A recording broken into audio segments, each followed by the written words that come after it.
Buchi sir.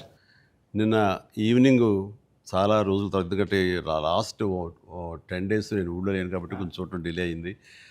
And వచ్చిన తర్వాత నిన్న వేయించుకొని చూసిన తర్వాత ఆ, ఇది సినిమా కాదు, ఒక జీవితంలో డౌన్ ట్రాడన్ పీపుల్ వాళ్ళ సఫరింగ్ అని ఒక జర్నీలా చేయించావు. సార్. మాకు పెద్ద ప్రపంచాన్ని చూపించినట్లుగా అనిపించింది నేను చూస్తున్నసేపు. చూసిన తర్వాత కోలుకోవడానికి, తేరుకోవడానికి సార్. అది చాలా నిద్రలో కూడా అదే ఆలోచనలు, అదే విజువల్స్ అవి కనబడుతున్నాయి. అంటే అంత డీప్ ఇంపాక్ట్ ఇవ్వగలిగావు. అండ్ నీ ఆలోచనలు కానీ, నీ మస్తిష్కంలో నుంచి బయటకు వెలువడిన ఆ కథాంశం కానీ అంత డీప్ ఇంటూ అవర్ హార్ట్స్ అది టచ్ చేసింది. అంటే దాని ఇంటెన్సిటీ, ఆ కథ ఆనెస్టీ, ఆ కథ నిజాయితీ, దాన్ని క్రియేట్ చేసిన నువ్వు కానీ, దాన్ని ప్రజెంట్ చేసినటువంటి విధానం కానీ, అండ్ ఫస్ట్ ఆఫ్ ఆల్ నీకు నేను మనస్ఫూర్తిగా నా అభినందనలు తెలియజేస్తాను. అంటే అది ఒక ఊరి సమస్యగా మొదలైన పోను పోను పోను అది యూనివర్సల్ అయిపోయింది. అది నేషనల్ లెవెల్కి వెళ్ళిపోయి మన భారతదేశం యొక్క ఆవశ్యకత ఏంటి, దాని ప్రభుత్వాలు ఈ స్పోర్ట్స్ పర్సన్స్ని ఎంకరేజ్ చేయటంలో వాళ్ళ బాధ్యత ఏంటి అని తెలియచెప్పినటువంటి ఇది. అయితే నువ్వు తీసుకున్న కథాంశం 89లో కాబట్టి నిజంగా పరిస్థితి చాలా దారుణంగా ఉండేది. నువ్వు చెప్పిన ఈ ప్రయత్నం డెఫినెట్లీ అందరిలోనూ ఆలోచింప చేస్తానని అనిపించింది నాకు. అది చాలా మంచి ప్రయత్నం. ఒక సోషల్ మెసేజ్, ఒక దేశానికి సంబంధించి ఒక అవేర్నెస్ కానీ, మరింత సమాయత్తం చేయటం కానీ, ఇవన్నీ కూడా ఈ సినిమా ద్వారా బాగా చెప్పావనిపించింది. అండ్ ఈ సినిమాలు ఇంకా నాకు నచ్చిన అంశాలు ఉంటే కనుక చెప్పాల్సి వస్తే నువ్వు, రామ్ చరణ్ అండ్ ఏఆర్ రెహమాన్ గారు, అలాగే లిరిక్స్ అందించినటువంటి అనంత శ్రీరామ్, అట్లాగే ఎడిటర్ నవీన్ నూలి, ఇంకా ఫైట్ మాస్టర్, స్టంట్ కోరియోగ్రాఫర్గా అనుకోవచ్చు మనం. ఈ కుస్తీలు, ఈ రెజ్లింగ్లు, వీటిని మీకు స్పెషల్గా శ్యామ్ కౌశల్ గారు అండి, విక్కీ కౌశల్ గారు. శ్యామ్ కౌశల్ గారు ఆయన్ని, నభాకాంత్ ఎగ్జిక్యూట్ చేసే ఫైట్ మాస్టర్గా ఆయన్ని, అండ్ జానీ మాస్టర్ కోరియోగ్రఫీ, ఇక వీటన్నిటి ఆర్ట్ డైరెక్టర్ రత్నవేలు గారు, ఇలాంటి వాళ్ళందరి కలయికతోటి, వాళ్ళ ఇన్పుట్స్ తోటి అండ్ వాళ్ళ ప్రయత్నాలతోటి అత్యద్భుతంగా రూపుదిద్దుకుంది. ఇది ఒక కళాత్మకంగా వచ్చిందని చెప్పొచ్చు. And it's a timely film. And చరణ్కి ఆర్టిస్టుల పరంగా వస్తే కనుక చరణ్ అయితేనేమి, Jagapathi Babu and Shivarajkumar, fantastic Shivarajkumar, బొమ్మని రాణి, అలాగే అబ్బాయి దివ్యందర్ కొత్త విలన్గా కానీ ప్రతిదీ చాలా ఫ్రెష్గా ఉన్నారు, కొత్తగా ఉంది. ప్రతి ఆర్టిస్టు చిన్నవాళ్ళు అవని, జూనియర్ ఆర్టిస్టులు అవని, బ్యాక్గ్రౌండ్ ఆర్టిస్టులు అవని, వీళ్ళందరూ కూడా ఒక రియల్గా జరుగుతుంది, ఒక ఇన్సిడెంట్, ఒక సంఘటన జరుగుతుంది, ఒక ఊరి కథ, ఒక మట్టి కథ చెప్తున్నాం అనటానికి ఆ మనుషులు కూడా మట్టి మనుషుల్లాగా రస్టిక్గా అది క్రియేట్ చేయటంలోనూ, దాన్ని తెరకెక్కించడంలోనూ నువ్వు, నీతో పాటు నీ టీం మెంబర్స్ అందరూ, నీ క్రూ కానీ, క్యాస్ట్ కానీ అందరూ చాలా బాగా చేయగలిగారు. ఇవన్నీ చేయటానికి వెనకాల వెన్నెముకలా నిలబడ్డ వ్యక్తి సతీష్ కిలార్ గారు. ఆయన దేనికి నెరవలేదు. ఇదివరకంత గతంలో అన్ని సినిమాలకి ఆయన కొంచెం పరోక్షంగా వెనకుండా నడిపించేవాళ్ళు. ఇప్పుడు తెర ముందుకు వచ్చారు బాహాటంగా ప్రొడ్యూసర్గా. కాబట్టి ఆయన ప్రయత్నం కానీ, ఆయన గుండె ధైర్యం కానీ, దీన్ని నీ మీద పెట్టుకున్న నమ్మకం కానీ, కంటెంట్ మీద ఆయనకు ఉన్నటువంటి విశ్వాసం కానీ, ఇవన్నీ కూడా ఈరోజు సఫలీకృతమైనవి. అండ్ అవ్వటానికి మీరు అందరూ ఎంత ప్రయత్నాలు చేసినా సరే తెర మీద కనిపించడానికి రామ్ చరణ్ ఎలా చేస్తాడు అనే దాని మీద ఉంటుంది కదా. మీరు అందరూ బాగా నటించాడండి. నిన్న వాళ్ళ అమ్మ అంటుంది, బాగా నటించాడు అన్నది కరెక్ట్ సర్టిఫికేట్ కాదు రేఖ, కరెక్ట్ మాట కాదు. జీవించాడు అని అనాలి. నాకు ఆ పాత్రలో ఒదిగిపోయాడు అని నాకు అనిపిస్తుంది. నేను యాక్టర్గా నాకు తెలుసు. అవతల క్యారెక్టరు ఏడుస్తూ మనల్ని ఏడిపిస్తే కనుక అది నటన. వాడు ఏడవకుండా కళ్ళల్లో ఆ భావం పలుకుతూ చూసే ప్రేక్షకులు ఏడిపించాడంటే వాడు జీవించినట్లు. నేను అక్కడ ఒక క్యారెక్టర్ చూస్తాను తప్ప చరణ్ని చూడలేదు. పెద్ది కనపడుతున్నాను అక్కడ. పెద్ది తను ఏడవకుండా తన భావోద్వేగాల్ని కళ్ళ ద్వారా చూపిస్తున్నాడు తప్ప ముఖవళికల ద్వారా, మజిల్స్ ద్వారా చూపించట్లేదు. అది చరణ్ స్పెషాలిటీ. అందుకని మనం ఎక్కువ ఇన్వాల్వ్ అయిపోతారు. ఏం నటించాడు అనొచ్చు, చాలా గొప్ప గొప్ప నటులు ఉండొచ్చు, వాళ్ళ సిస్టమ్ వాళ్ళ విధానాలు చేయొచ్చు. కానీ భావోద్వేగాల్ని లోపల ఫీల్ అవుతా ఫీలింగ్ని మునిపంట నొక్కి పట్టి ఎక్స్ప్రెస్ చేస్తూ ఆ కళ్ళ ద్వారా పలికించడం, అది చూసి మనకి అరే నువ్వు ఏడిస్తే బాగుంటుందిరా అనొచ్చు, కానీ మనకి గుండె పిండేస్తుంది. మనం ఏడలేని సిచ్యువేషన్స్ కానీ ఏడిస్తే బాగుంటుంది అనిపిస్తుంది. ఇట్లాగా టోటల్గా అరెస్ట్ చేసేసి తను చూపించిన విధానం, ఎస్పెషల్లీ అప్పల్ సూరి మరణం దగ్గర నుంచి తన మోటివేట్ అయిన ఇది నుంచి ఇంకా సినిమా గ్రిప్పింగ్ వెళ్ళింది, అవును సార్. ఇంకా డీవియేషన్ లేదు. అవును. అది చాలా చక్కగా పరిపూర్ణంగా సఫలీకృతమైనట్లు. అది అక్కడ తను చాలా బాగా ప్రజెంట్ చేశాడు, పెర్ఫామ్ చేశాడు. ఎక్సలెంట్. అంటే నా బిడ్డ కాబట్టి ఇంకా ఎక్కువగా చెప్పాలని అనిపించిన కొంచెం అడుచుకుంటూ మాటలు వెతుక్కుంటూ పొందిగ్గా మాట్లాడుతాను, కానీ అది నీలాంటి చూశాడు కాబట్టి నువ్వు చెప్పాలి. సార్ మీరు మాట్లాడగలదు సార్, ఎందుకంటే సార్ ఇప్పుడు ప్రపంచం అంతా మాట్లాడుతుంది సార్ చరణ్ సార్ పర్ఫార్మెన్స్. పెద్ద అంటే చరణ్ సార్ అంటే పెద్ద. ఎందుకంటే సార్ ఈరోజు అందరూ ముత్త కంఠంతో అనేది ఒకటి సార్, ఏంటంటే ఏం పెర్ఫామ్ చేశారు అందరూ చిరంజీవి అంటున్నారు సార్. చిరంజీవి చిరంజీవి అండి సార్. హాస్పిటల్ సీన్లో చరణ్ సార్ పర్ఫార్మెన్స్ అంటే మీరు అన్నారు చూసారా, అంటే ఆయన ఫేస్లో బాధ ఉంటుందండి, కానీ మనకి ఆడియన్కి మాత్రం గుండె మెలిపెట్టేసినట్టు. నేను చరణ్ గారు అందరూ మనం ఐమాక్స్కి వెళ్ళాం సార్. ఐమాక్స్కి వెళ్తే మొత్తం థియేటర్లో సీట్లో ఉన్న వాళ్ళందరూ బ్యాగ్ తిరిగి ఇలా బెండ్ చేసి నీస్ మీద అన్నా నీకు నేషనల్ అవార్డు అన్నా అని అరిసారండి. ఈ ఇంట్లో చరణ్ గారి పెర్ఫార్మెన్స్కి నేషనల్ అవార్డు వచ్చి నాకు అంతకన్నా హ్యాపీ ఉంటుంది సార్. అంతకు మించిన సంతృప్తి ఇచ్చేసాడు. ఒక తండ్రిగా, ఒక నటుడిగా అంటే మళ్ళీ సీనియర్ కాదు, తోటి నటుడుగా, కాంటెంపరీ నటుడిగా నాకు నిజంగా చరణ్ గర్వకారణం. అండ్ నేను ఎంత తక్కువ మాట్లాడితే అంత మంచిది, ఎందుకంటే ప్రేక్షకులు వాళ్ళే మాట్లాడేసారు నా బిడ్డ గురించి.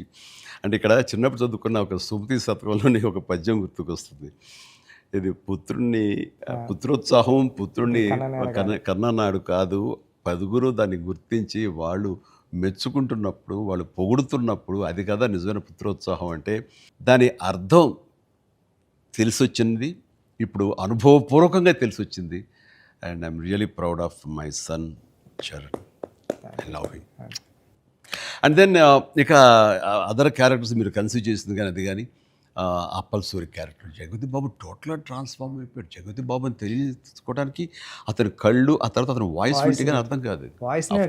మీ ఇంటర్వ్యూల ద్వారా నాకు తెలిసిపోయింది కాబట్టి, ఆ గెటప్ చూశాను కాబట్టి అయింది, కానీ నిజంగా ఎవరైనా కొంచెం కొత్త వాళ్ళు చూస్తుంటే కనుక అతను గుర్తుపట్టలేనంతగా ట్రాన్స్ఫార్మ్ అయిపోయాడు. మనకి జగపతి బాబు కనపడకుండా మీరు అప్పల సూర్యునే మీరు కనిపించేలా చేయటం అనేది మీ కాన్సెప్ట్, మీ డిజైనింగ్, అది చాలా అద్భుతంగా చేసి తను కూడా చాలా అవును సార్. మీరు అన్నట్టు అవునండి, మీరు అన్నట్టు అప్పల్ సూరి క్యారెక్టరే ట్రిగ్గర్ చేస్తారు సార్ కథకి. ఏ ఎమోషన్ కావాలో అప్పల్ సూరే జెండా పట్టుకొని పెద్ద చేతిలో పెడతాడండి, అక్కడ నుంచి పెద్ద తీసుకుని ట్రావెల్ అవుతాడు సార్. అది కరెక్ట్ సార్, మీరు ఏదైతే చెప్పారో అది. అందుకే అలా సార్ అప్పల సూరి క్యారెక్టర్ అన్న డ్రైవ్ చేయబట్టే లాస్ట్లో స్టేషన్ కూడా అప్పల వాళ్ళ అయింది సార్. అది చాలా మంచి ట్రిబ్యూట్. అది అక్కడ కూడా చరణ్ పెద్ది అన్నామని అంటే పెద్ద అనేది ఆ క్యారెక్టర్ గ్రేస్, ఆ క్యారెక్టర్ ఇది చాలా బాగా. తర్వాత శివరాజ్ కుమార్ శివన్న ఆ క్యారెక్టర్ ఒప్పుకొని చేస్తాననటం అనేది ముందు అసలు ఫస్ట్ సక్సెస్ అది అదృష్టం నీకు. అంటే అంత మంచి మనిషి, అంత మంచి యాక్టర్, దాంట్లో ఒదిగిపోయి చేశాడు. చరణ్ని అదవాయించాలి, గదవాయించాలి, తిట్టాలన్నా సరే అంత స్టేజ్ ఉన్న వ్యక్తి. అతను అంటుంటే కూడా మనకి తండ్రి ఫీలింగే వచ్చింది కాబట్టి అది చాలా బాగుంది. అది జాహ్నవి క్యారెక్టర్, ఆమె క్యారెక్టర్ వరకు, ఆ సాంగ్స్ వరకు ఎక్సలెంట్. తర్వాత ఫైట్ కంపోజిషన్స్ కానీ అవి కానీ ఎక్సలెంట్. ముఖ్యంగా క్రికెట్ అనేది మనం గిమిక్గా చేయొచ్చు, అయిపోతుంది, కానీ కుస్తీ రెజ్లింగ్ అనేసరికి ఏమవుతుందంటే బాడీ ట్రాన్స్ఫర్మేషన్ కానీ దానికి తగినట్టుగా మనిషి మారిపోవటాన్ని అన్ని రకాల చేసిన ప్రయత్నాలు కానీ అది ఓవర్ నైట్ కాదు. చరణ్ ఇంట్లో ఎలా కష్టపడేవాడు, ప్రతిరోజు నేను విట్నెస్ చేసేవాడిని. నైట్ ఎర్లీ మార్నింగ్ లేచి 5 లేచి వాడు 6 to 7 చేసి 9 o'clock మీ సెట్కి వచ్చిన తర్వాత మళ్ళీ నైట్ నువ్వు 9 కుదులుతావా 8 కుదులుతావా వచ్చి నీరసంగా వచ్చి కూర్చుని పోయి మళ్ళీ కాస్త సూప్ ఏదో తాగి మళ్ళీ జిమ్కి వెళ్ళిపోయేవాడు. చాలా కష్టం. పైగా అంతా ఆ 70 days వెజిటేరియన్ మీదే ఉన్నాడు. ఉండి ప్రోటీన్ కోసం ఎంత ఇదంటే హై ప్రోటీన్ కావాలి, నాన్ వెజిటేరియన్ తినకూడదు. దానికోసం ఎలా కష్టపడ్డాడు, ట్రెడ్మిల్లో జిమ్లో ఎలా ఇదయ్యాడు. అనేది చూస్తుంటే అబ్బా ఇంత అవసరమా, ఇంత కష్టపడాలా, మనం చేసాం కష్టమైన క్యారెక్టర్లు, రిస్కులు చేసాం, కానీ ఇంత చేస్తున్నాడు ఏంటి, దీని ప్రతిఫలం ఎలా ఉంటుంది అంటూ వాళ్ళ అమ్మ అయితే భగవంతుని దండం పెట్టుకుంటూ కోరుకుంటూ ఇంత కష్టమైన ప్రతిఫలం రావాలని. ఎందుకంటే అంత కష్టపడి జనం ఆమోదం పొందకపోతే మొత్తం అంతా ఇదైపోతుంది, వ్యర్థమైపోతుంది. ఇంకా కష్టపడితే ఇంతైనా ప్రతిఫలం అనే ఒక డిసప్పాయింట్మెంట్ వస్తుంది. కానీ ఇప్పుడు ఏంటంటే ఎంత కష్టపడితే అంత ఎప్రిసియేషన్ వస్తుంది అనేది ఈ పెద్ద క్యారెక్టర్ తన కష్టపడినందుకు, జనాలు దీన్ని యాక్సెప్ట్ చేసి వెల్కమ్ చేస్తున్నందుకు, నీరాజనలు పలుకుతున్నందుకు హ్యాట్స్ ఆఫ్. సార్ నా ఫేవరెట్ ఏంటంటే సార్, ట్రైన్ దగ్గర లెగ్ పెట్టడానికి బిఫోర్ వచ్చి ట్రైన్ ఇలా పట్టుకొని రెండు ఇలా పట్టుకొని ఒకసారి బయటకు వస్తారు కదండి ఫ్రేమ్లో, అప్పుడు చరణ్ సార్ ఎక్స్ప్రెషన్ ఉంటుందండి, కళ్ళు అలా మూసి ముందండి జస్ట్ అలా ప్లెయిన్గా శూన్యంలోకి అలా చూసి అప్పుడు లెగ్ పెట్టడం స్టార్ట్ చేస్తారండి. అప్పుడు అందరూ క్లాప్స్ అక్కడే కొట్టేస్తాను సార్. అంటే అలాంటి అంటే చరణ్ సార్ అంత ఇన్వాల్వ్ అయిపోయారు సార్. అంటే ఈ కథ చెప్పడానికి కూడా మేము కారణం జనరేషన్ని ఇన్స్పైర్ చేద్దామనండి. అంటే మేము ఇప్పుడు స్కూల్స్కి వెళ్తాం కదా సార్, అప్పుడు స్కూల్స్కి వెళ్తే స్కూల్ అంటే క్లాస్ రూమ్ బ్లాక్ బోర్డేనా, వాని వెనకాల ఒక ప్లే గ్రౌండ్ కూడా ఉంటుంది దాని వెనకాల అని చెప్పడానికి ట్రై చేస్తాం సార్ ఇద్దరు. అంటే ఆట స్థలం అంటే అమ్మ కడుపులో ఉన్న 9 months ఆడుకోవడానికి ఉంటుంది గ్రౌండ్. బయటకు వచ్చిన తర్వాత స్కూల్లో పిల్లలకి ఇప్పుడు చూస్తాం సార్, ఏ స్కూల్కి గ్రౌండ్ ఉంది సార్, బిల్డింగ్స్ ఉన్నాయి అంతండి. అది చెప్పడానికి ఇన్స్పైర్ చేద్దాం, ఏదో మంచి మాట చెప్పి. ముఖ్యంగా ఈ కార్పొరేట్ ఎడ్యుకేషన్ సిస్టమ్ వచ్చేసిన తర్వాత అండ్ ఎంతసేపటికి మార్కులు అనే దీంట్లో ఇంకా అసలు ఫిజికల్ యాక్టివిటీ లేకుండా పోతుంది. అందులో ఇప్పుడు ఈ బొమ్మని రాని ఒక మాట అంటాడు, చేతిలో వచ్చేసింది సార్ అంటాడు, అందులో ఎన్నో ఆటలు ఉన్నాయి సార్, ప్లే గ్రౌండ్ ఎవరు వెళ్ళట్లేదు సార్ అని. కానీ ప్రభుత్వాలు ఇప్పుడు మీరు అన్నటువంటి ఈ పరిస్థితి ఒకప్పుడు ఉండేది, కానీ ఇప్పుడు రాను బెటర్ అవుతుంది అన్నది. అవును సార్, చాలా బాగుంది సార్ ఇప్పుడు. బట్ ఇంతకంటే ఇంకా గట్టిగా రావాలంటే మీరు ఇచ్చినటువంటి సలహా, సినిమాలు పెద్ద సినిమాలు ప్రభుత్వాలు సహకరించాలి, సర్కారు వాళ్ళు ముందుకు రావాలి. కాబట్టి ఈ సినిమా ఒక అవేర్నెస్ తీస్తుంది, ఒక ఎడ్యుకేషనల్ ఫిలిం పెద్ది, ఒక ఇన్స్పైరింగ్ కంటెంట్ ఉన్న సినిమా పెద్ది. ఈ సినిమాలో బిడ్డలకి మనం ఏమి ఇవ్వాలి, ఎలాగ మోటివేట్ చేయాలి, ఎలాగ ఇన్స్పైర్ చేయాలి, వాళ్ళు ఎలాగ పెంచాలి అనే దాని మీద ప్రతి ఒక్కళ్ళు ఫోకస్ పెట్టి స్ఫూర్తి పొందాలని మాత్రం నేను మనస్ఫూర్తిగా కోరుకుంటున్నాను, విష్ చేస్తున్నాను. Thank you sir, thank you sir. నేను సినిమా చూస్తూ ఏఆర్ రెహమాన్ గారి కంట్రిబ్యూషన్ ఎలా ఉందని చూడటంలో సౌండ్ని పెర్ఫెక్ట్గా వాడుకుంటారండి. అంటే ఆర్ఆర్ అంటే ఓన్లీ ఇంకా ఊకదంపుడు కొట్టేసి, ఎలివేషన్స్ కొట్టేసి ఆ రకంగా కొంచెం ఒరవడి ఇప్పుడు కొనసాగుతున్నా కొన్ని చోట చెల్లుతుంది. బట్ అన్ని వేళ అది కరెక్ట్ కాదు. ఇది మన మనసులోని ఫీలింగ్ని బట్టి ఆయన కొడుతున్నాడని నాకు అర్థమైపోతుంది. గుండెని పిండే విధంగా మరింతగా ఆయన మనల్ని ఇన్వాల్వ్ చేస్తున్నాడు, మనకు ఆ ఫీలింగ్ని ఇవ్వగలుగుతున్నాడు. పెద్దలో పరిపూర్ణమైన న్యాయం చేశాడు. చెప్పాలంటే ఆయన మెయిన్ పిల్లర్గా అనుకోవచ్చు మనం. మీరు అనుకోండి మీ కంటెంట్ లేపారు సార్. అంటే హీరో ఉండి ఎలివేషన్ ఇవ్వడం వేరు సార్. నేనేమనుకున్నాను, చరణ్ గారు లేకుండా చరణ్ గారు స్టాచ్యూ చూపించి ఎలివేషన్ ఇద్దారనుకున్నాను సార్. అది అక్కడ కూడా రెహమాన్ గారు అలా లేపారు సార్, లేపారు మామూలు కాదు సార్, చాలా ఉంది. పైగా ఇది అఫ్కోర్స్ మీరు ఇంటర్వ్యూస్లో మీరు అన్నారు రెహమాన్ని ఎలా ఒప్పించావని చరణ్ చెప్తుంటేను అక్కడికి వెళ్ళిన బాడీ లాంగ్వేజ్ బట్టిను ఎవరైనా సరే అది. బట్ ఎవరికైనా సరే నువ్వు చెప్పే కంటెంట్ ఉంది, అది మెయిన్. కొంచెం విజ్ఞత, కొంచెం అవగాహన, ఆ సెన్స్ ఉండే ఎవరికైనా సరే ఆ కంటెంట్ నువ్వు చెప్పగానే దానికి డెఫినెట్లీ ఆమోదయోగ్యం, ఆమోద ముద్ర పడిపోతుంది. డిఓపి గారు అయితే ఆయన చాలా బాగా చూపించాడు. నువ్వు ఏదైతే ఒక మట్టి కథ అనుకున్నావో, రస్టిక్ అనుకున్నావో, ఏమంటే ఆ రఫ్నెస్ అది మొత్తం కనిపించేలా చేశాడు. దాన్ని did his job very well.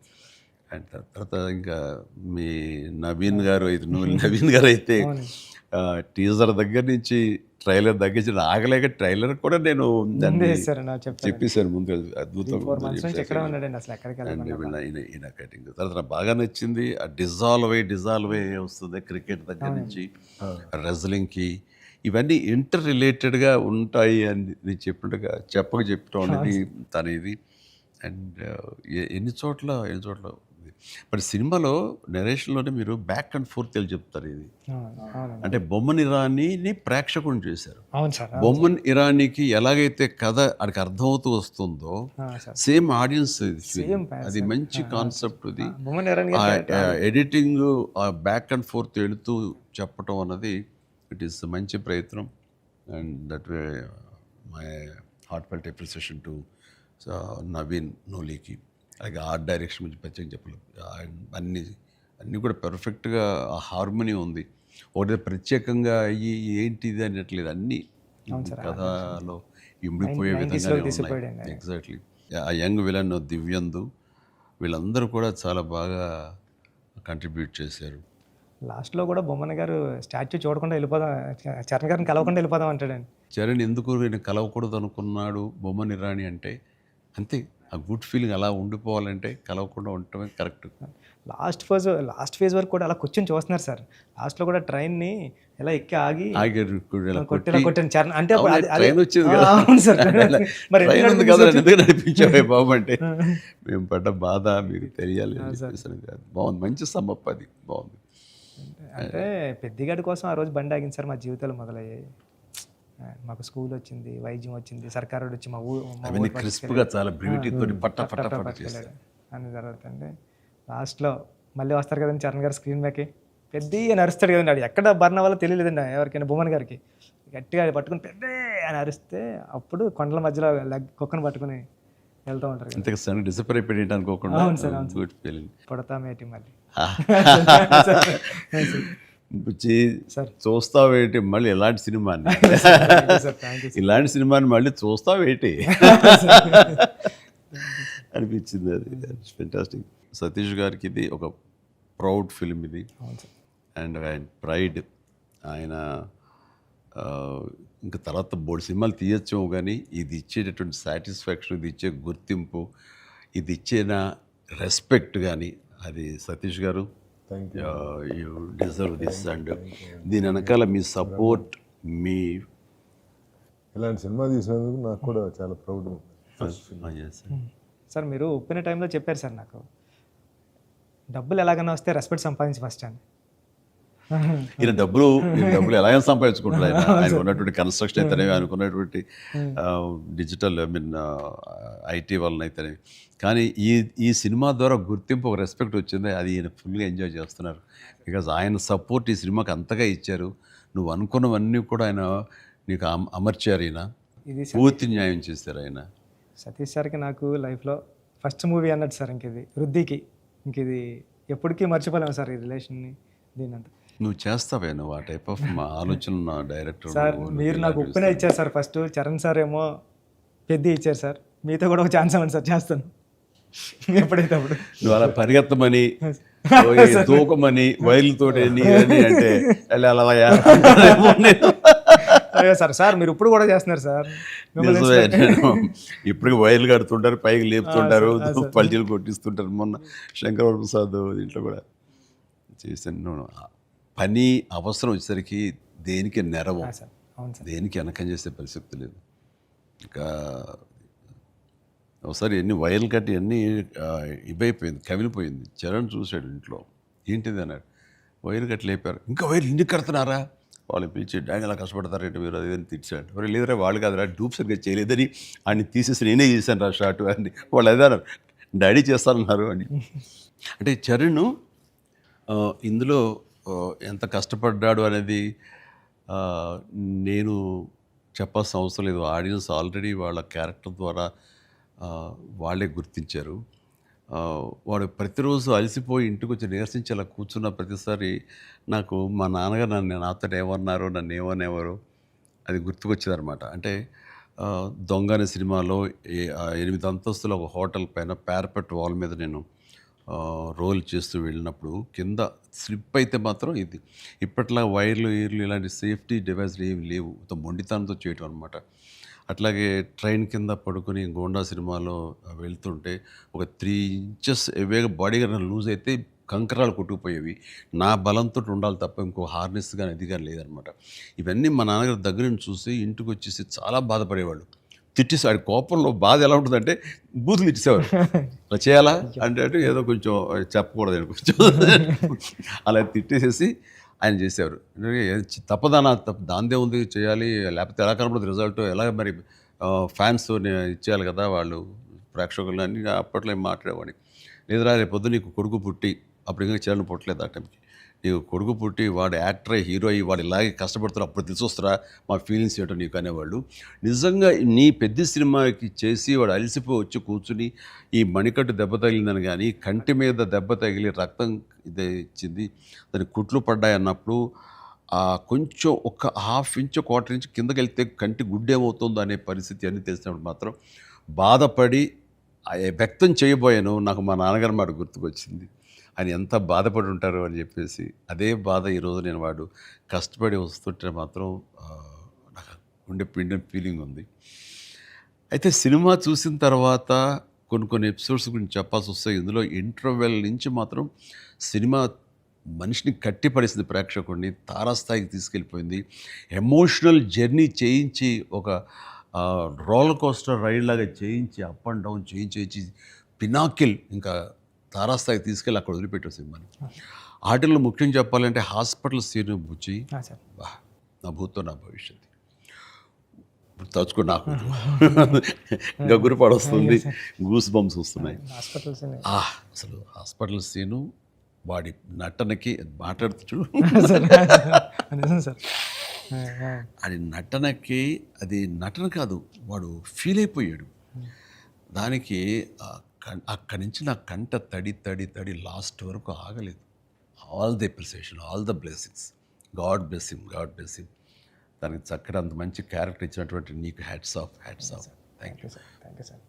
ఒకసారి ఎస్పి బాలసుబ్రహ్మణ్యం ఆయన నువ్వు ఒకప్పుడు ఆపద్బాంధవుడు చేసావు, ఇంకోసారి రుద్రవేణి చేసావు, అలాగే చాలా సినిమాల్లో నీ పెర్ఫార్మెన్స్ అనేది తెలుసు. కానీ ఎక్కువ కమర్షియల్ వైపు వెళ్ళిపోతున్నావు చిరంజీవి. నీలో పొటెన్షియాలిటీ ఉంది. ఎప్పుడో బాలసుబ్రహ్మణ్యం మన కె బాలచంద్ర గారు అన్నది కూడా అతను ప్రస్తావిస్తూ నీలో ఒక కమలాసనం రజనీకాంత్ అందరి కలయిక ఉంది అంటే ఏదో మాట్లాడుతూ రావాలి సినిమాలు అంటే. అలాంటి కంటెంట్ తోటి మనవాళ్ళు వస్తే కనుక ఎందుకు చేయను, చేసే కెపాసిటీ ఉంది, చేయగలను నమ్మకం నాకు ఉంది, రావాలి అంటే. నువ్వు చేయలేనిది చూడండి ఏం లేదు అని అన్నప్పుడు నాకు అవకాశాలు రాని టైంలో హిందీలో ఒక డంగల్, ఒక చెక్దే వచ్చినప్పుడు వాళ్ళ పెర్ఫార్మెన్స్ అది చూసినప్పుడు ఇలాంటి కదా నాకు కావాలని కోరుకున్నాను. కానీ అలాంటి కంటెంట్ తోటి డైరెక్ట్లో వస్తేనే కదా మనకు ఏదైనా ఛాన్స్ అవకాశం ఉండేది. అలాంటి వచ్చినప్పుడు ఆ సినిమాకి ఇప్పుడు ఈ సినిమా కూడా అలాంటి స్పోర్ట్స్ నేపథ్యంలోనే వచ్చింది. ఆ సినిమాల్లో దంగల్ తీసుకుందాం, అది ఫ్యామిలీ ఎమోషన్ అది. అండ్ దోస్ కుస్తీకి సంబంధించిన, రజనీకి సంబంధించిన ఫ్యామిలీ ఆడబిడ్డల వాళ్ళ ఇంటర్నల్ డ్రామా గుండెని కట్టిపడేస్తుంది, పిండేస్తుంది. అండ్ నీ సినిమా ఈ పెద్ద వచ్చేసరికి రస్టిక్ స్పోర్ట్స్ డ్రామా అండ్ అవేర్నెస్ని మోటివేట్ చేస్తూ ఒక రకమైన ఎడ్యుకేటివ్ ఫిలిం ఇది. ప్రతి ఒక్కరికి, ప్రభుత్వాలకి అయితేనేవి, చిన్నపిల్లలకి, తల్లిదండ్రులకి, ప్రేక్షకులకి అందరికీ ఒక అవేర్నెస్ ఆలోచింపచేసే సినిమా ఇది. అందుకని అవి క్లాసిక్ స్పోర్ట్స్ డ్రామాలైనా ఇది రస్టిక్ ఒక గ్రామీణ నేపథ్యంలో ఉండేటటువంటి మట్టి కథ, మట్టి గేమ్స్, మట్టి మనుషుల కథ ఇది. అందునే దీనికి ఎక్కువ లాంజివిటీ ఉంటుంది, దీనికి ఎక్కువ ఆదరణ ఉంటుందని నా భావన. అండ్ దట్ వే ఇలాంటి కథ చరణ్ రావటం అనేది నేను మిస్ అయింది, చరణ్ పొందాడు. కాబట్టి ఆ అవకాశం వచ్చింది కాబట్టి కొంతమంది చిరంజీవిని మించిన వాడు చరణ్ అంటున్నారు, ఒప్పుకుంటున్నారు మనస్ఫూర్తిగా. కానీ ఒక తండ్రిగా గర్వంగా ఉంది, ఒక నటుడిగా కొంచెం కష్టంగా ఒప్పుకోవాల్సి వస్తుంది. చాలా బాగా చేసేవారు చరణ్, లవ్ యూ. గ్రామీణ వాతావరణం ఈ నేపథ్యంలో కథల్లో అఫ్కోర్స్ మీ గురువు గారు సుకుమార్ పెట్టింది పేరు. సుకుమార్ సినిమా రంగస్థలం కానీ ఇప్పుడు ఈ సినిమా ఇది చూసినప్పుడు నాకు అఫ్కోర్స్ నిన్న మొన్న చనిపోయారు, దివంగతులయ్యారు భారతిరాజా గారు. కొద్ది రోజుల క్రితం నేను భారతిరాజా గారు కూడా ఈ బుచ్చి సుకుమార్ లాగానే ఆలోచిస్తారు. ఆయన 16 వయదునీళ్ళ దగ్గర నుంచి మొదలు మర్యాద కానీ ఇలాంటి సినిమాలన్నీ, నా ఆరాధన సినిమా ఇవన్నీ కూడా చూస్తాను. నేను డిస్కస్ చేసుకుంటున్నాను. ఆ 2 డేస్లోనే నిన్న మొన్న ఆయన చనిపోయారని తెలిసిన ఇది డ్యూ రెస్పెక్ట్ ఆయనకి మనస్ఫూర్తిగా మనం ఆయన ఆత్మశాంతి చేకూరాలని ఈ సందర్భంగా కోరుకుంటున్నాను. అండ్ ఆయన ప్రస్తావన ఎందుకు వచ్చిందంటే అలాంటి సినిమాలకు ఆయన పెట్టింది పేరు. అదే రొమాంటిక్ సినిమాలు అవని, లేకపోతే drama Avani, family drama Avani. And very good. ఆయన గ్రౌండెడ్. అలాగా మళ్ళీ సుకుమార్ గారు మీరు మన తెలుగులో అంత గ్రౌండెడ్ ఫిల్మ్స్ తీస్తుంటారు. మీ ఆలోచన అవి కానీ రస్టిక్గా ఉంటాయి, రూరల్గా ఉంటాయి, గ్రామీణానికి సంబంధించినవి ఉంటాయి. అట్లాగా ఆయన ఆ, ఈ ఈ ఇందులో మనస్ఫూర్తిగా నేను ఇలాంటి ఒక శిష్యుడికి ఇన్స్పైర్ చేసి ఇలాంటి మంచి కథ ఎన్నుకోవడానికి, ఆలోచించుకోవడానికి ఒక కథకుడుగా, ఒక డైరెక్టర్గా ఆ, నువ్వు అతనితో అసోసియేట్ అయ్యి నువ్వు నేర్చుకున్నందుకు, నేను ఇన్స్పైర్ చేసేందుకు, నీలాంటి వ్యక్తిని ఈ పెద్ద ద్వారా మాకు ఇచ్చినందుకు అండ్ మనస్ఫూర్తిగా నీ సందర్భంగా సుకుమార్కి నేను నా అభినందనలు తెలియజేయాలి. సుకుమార్, ఒక మెట్లో మాణిక్యాన్ని ఇచ్చావు. Thank you so much.